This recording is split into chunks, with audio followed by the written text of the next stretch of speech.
اس لیے الحمدللہ ہم مصطفیٰ کے ماننے والے ہیں. گناہگار اگرچہ ہیں لیکن باغی نہیں، گناہگار اگرچہ ہیں لیکن باغی نہیں ہے. اور یہاں پر سنا بڑے بڑے اکابر آئے اور بہت کچھ کہہ گئے، بڑی لنکرانیاں آ گئے، کہا پر اس کا جواب نہیں ہو سکتا، یہ تو آدمی بڑا لاجواب ہے. بات اصل میں یہ ہے کہ ہماری حیثیت تو کچھ بھی نہیں. اکابر علماء موجود ہے، میری حیثیت تو کچھ بھی نہیں، مگر مولانا روم رحمت اللہ علیہ نے میری رہنمائی کرتے ہوئے فرمایا کہ کسی لکڑی میں اگر دیمک لگ جائے، کیڑا لگ جائے، کسی لکڑی میں دیمک لگ جائے تو کہا لکڑی کتنی ہی کود جائے، کتنی ہی دیمک لگ جائے مگر مٹکا توڑنے کے لیے کافی ہے. تو ہم کتنے ہی لا علم صحیح مگر وہابیت کا بھانا توڑنے کے لیے ہم پورے کافی، ہم بالکل کافی ہے. چاہے کچھ ہو، کتنے ہی چھوٹے ہو مگر اپنوں کے لیے ہے. تمہارے لیے تم LLB، تمہارے لیے تو امام راضی اور امام غزالی ہے، تمہارا بھانا توڑنے کے لیے تو یہ دیمک لگی ہوئی لکڑی بھی بہت کافی ہے. آپ گھبرائیں مت، انشاءاللہ بھانا ٹوٹے گا. میں عرض کر رہا تھا الحمدللہ ہم جناب نبی کریم صلی اللہ علیہ وسلم کے ذکر کرنے والے ہیں. لوگ کہتے ہیں صاحب انہوں نے رسول اللہ کو اتنا بڑھا دیا، اتنا بڑھا دیا کہ خدا سے ملا دیا. ہم کہتے ہیں صاحب دیکھو بات سمجھنے کی ہے، آپ ایسا کریں کہ اللہ نے اور رسول اللہ نے ایک حد کھینچ دے تاکہ ہمیں یہ تو پتا چل جائے کہ رسول اللہ کی حد کہاں ختم ہوتی ہے اور خدا کی حد کہاں سے شروع ہوتی ہے. بات اصل میں یہ ہے حضور والا تم نہ رسول اللہ کی حد بتا سکتے ہو نہ خدا کی حد بتا سکتے ہو. ارے تم کیا بتاؤ گے؟ رسول اللہ خود کہتے ہیں کہ میری حقیقت کو تو سوائے میرے رب کے کوئی نہیں جانتا، نہ صحابی حضور کی شان کو جان سکتا ہے کما حسہ اور نہ صحابی حضور کی شان کو جان سکتا ہے. یہ صحابہ کرام علیہم الرضوان نے حضور صلی اللہ علیہ وسلم سے یہ سنا کہ میری حقیقت کو سوائے میرے رب کے کوئی نہیں جانتا. حقیقت محمدی صلی اللہ تعالی علیہ وسلم تک کوئی پرواز نہیں کر سکتا. مولانا روم علیہ رحمت قیوم کہتے ہیں کہ حقیقت میں یہ ہے کہ جبریل امین حضور صلی اللہ تعالی علیہ وسلم کی حد کو نہیں جان سکتے، اس لیے کہ جبریل امین کی حد جہاں ختم ہوتی ہے وہاں سے رسول اللہ کی حد شروع ہوتی ہے. یہ کیسی تم بات کرتے ہو کہ رسول اللہ کو حد سے بڑھا دیا؟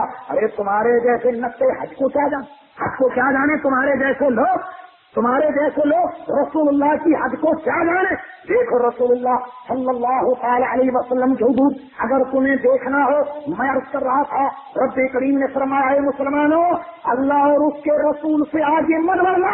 اور دیکھو تم بکواس کرتے ہو، قرآن براز کرتے ہو. ارے قرآن پڑھ کے دیکھو کہ رسول اللہ کا در کیا ہے.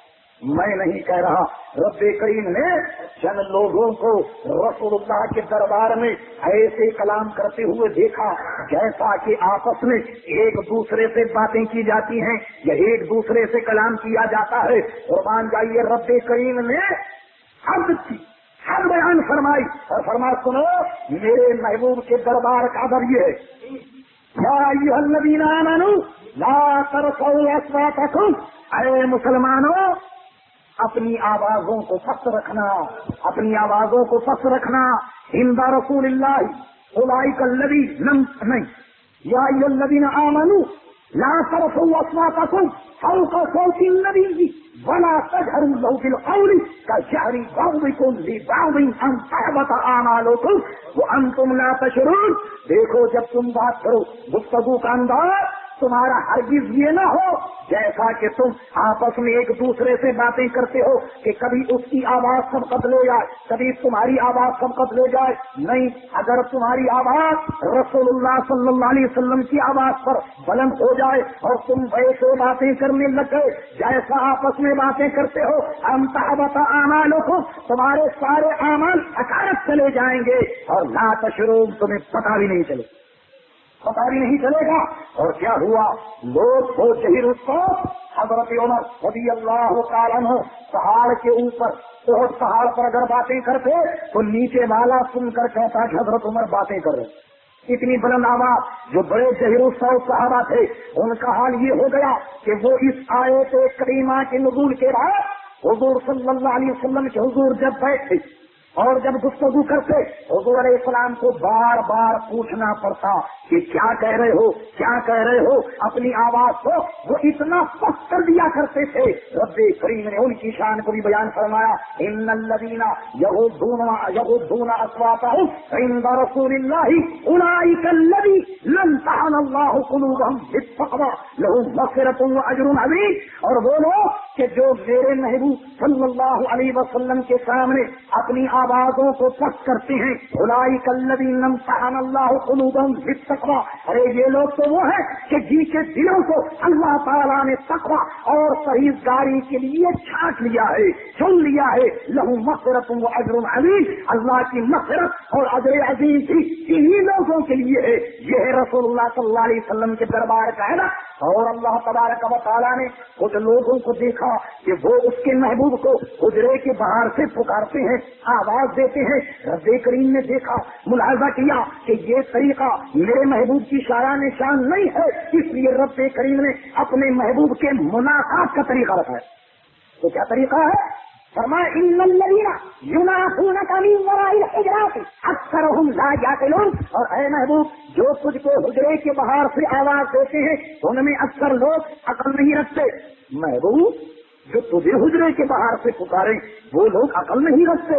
آپ کہیں گے مولا اگر حجرے کے باہر سے نہ پکارا جائے، دستک نہ دی جائے، کنڈی نہ کھٹکائی جائے، آواز نہ دی جائے تو ملاقات کیسے ہو؟ جب آدمی کسی کے گھر جاتا ہے، کنڈی کھٹکھٹاتا ہے یا آواز دیتا ہے یا دروازہ کھٹکھٹاتا ہے، تب صاحب خانہ باہر نکل کر آتا ہے تو ملاقات ہوتی ہے۔ اب پوچھیے رب سے کہ مولا آواز دینے کو تو نے منع فرما دیا، دروازہ کھٹکھٹا نہیں سکتے، پکار نہیں سکتے، تو مولا اب تو ہی بتا دے کہ تیرے محبوب سے ملنے کا کیا طریقہ ہے؟ فرما وَلَوْ أَنَّهُمْ صَبَرُوا حَتَّىٰ تَخْرُجَ إِلَيْهِ، اے ملنے والے جب تو آئے میرے محبوب سے ملنے، کھڑا ہے، دروازہ نہ کھٹکھٹائے، آواز نہ دے، وہ کھڑا ہو جائے، مولا کب تک کھڑا رہے؟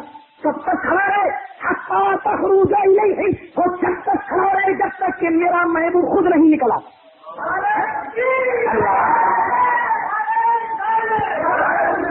آپ نے دیکھا ملنے والا آواز نہیں دے گا، ملنے والا پکارے گا نہیں، مولا کب تک کھڑا رہے؟ حتیٰ تخرج الیہ، وہ جب تک کھڑا رہے جب تک کہ میرا محبوب اب خود اپنے حجرے سے باہر نہیں آتا۔ لکانا خیر لہ واللہ غفور رحیم، یہی اس کے حق میں بہتر ہے، اللہ تبارک و تعالیٰ غفور رحیم ہے۔ غور کیجیے آپ کہ وہ رب کریم جو اپنے محبوب صلی اللہ علیہ وسلم کا اتنا ادب بیان کرے، ملاقات کا طریقہ بیان کرے، بات کرنے کا ڈھنگ بیان کرے، اور جو لوگ بلند آواز سے بات کریں ان کو یہ کہے کہ تمہارے سارے اعمال اکارت چلے جائیں گے، پتہ یہ چلا کہ ہمارا مذہب، ہمارا دین ادب کا دین، ادب کا دین ہے، ادب کا مذہب ہے۔ لیکن اس کے برخلاف دوسروں کا مذہب، دوسرے کا دین، انشاءاللہ آپ آخری میں ملاحظہ فرمائیں گے کہ وہ کیسا ادب کا اور کیسا احترام کا دین ہے۔ ہمارا ایمان تو یہ ہے کہ جو آیت مقدسہ میں نے تلاوت کی، لوگ اس بات کو سخت شرک جانتے، لوگ اس بات کو سخت دشمن ترازیوں سے تعبیر کرتے ہیں کہ صاحب دیکھیے یہ لوگ قبر پرست۔ اچھا بھائی قبر پرست ہے، کیا کرتے ہیں لوگ قبر کے پاس؟ صاحب دیکھیے قبر کے پاس کھڑے ہو کر یہ ہاتھ باندھ کر کھڑے ہو جاتے، کیا کرتے ہیں صاحب؟ ارے قبر کی پرستش کرتے ہیں۔ تو بندے خدا بھلے مانس، اگر ہم قبر پرست ہوتے تو جہاں سے ہم نکل جائیں تو جو بھی قبر نظر آئے اس کے آگے ہاتھ باندھ کر کھڑے ہو جائے۔ ایسا کیوں نہیں کرتے؟ بلکہ ہم کرتے یہ ہیں کہ ہر قبر کے آگے نہیں کھڑے ہو جاتے، بلکہ اس قبر کے پاس جاتے ہیں۔ مثال عرض کرتا ہوں کہ گاڑیاں گزرتی ہیں، دیکھا ہوگا آپ نے موٹریں گزرتی ہیں، سپاہی کھڑا رہتا جناب، ایک کسی کو سیٹی مارتا ہے، کسی کو دھمکاتا ہے، کسی کو ڈانٹتا ہے، کسی کو ڈر بھیجتا، اور کوئی کار ایسی آ جائے کہ جس پر جھنڈا لگا ہو تو سپاہی صاحب سیدھے کھڑے ہو جاتے، سلوٹ مارتے ہیں۔ تو بات حضور یہ ہے کہ ہم بھی اسی قبر کو سلوٹ کرتے جس پر جھنڈا لگا۔ ہر قبر کے آگے نہیں کھڑے ہو جاتے، ہر قبر کے آگے ہاتھ نہیں باندھتے۔ ارے قبر پرست تو وہ ہو کہ جو قبر کے پاس کھڑا ہو کر اور جناب بس کھڑا ہو جائے ہاتھ باندھ کر، چاہے کسی کی بھی وہ قبر ہو۔ بات اصل میں یہ ہے کہ شمع جب جلتی ہے، چراغ جب جلتا ہے تو آپ نے دیکھا ہوگا کہ دن میں کوئی پروانہ چراغ کے گرد نہیں گھومے گا۔ سیاسی حاضری بھی تھی اور تم یہ